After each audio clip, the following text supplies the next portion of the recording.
সুবল করি উদ্রিক্ত হয়েছ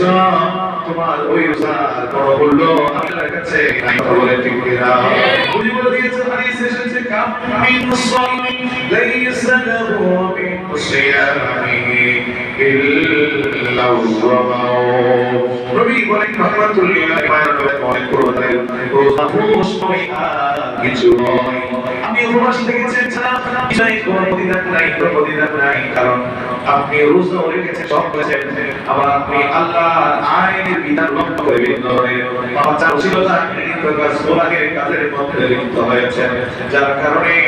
আপনার রোজা আপনার ইবাদত আল্লাহর দরবারে কবুল হয় নাই এবং আপনি শুধু উপবাস ছাড়া বেশি বলছেন আর কিছুই কোনো উপকার আপনার হবে না ঠিক কি বলে সুতরাং রোজা রেখে ইবাদত করা যাবে না আর যদি বলেন করা যাবে না রোজা রেখে কোরবানি করা যাবে না রোজা রেখে কোরবানি অন্যায় কাজ করা যাবে না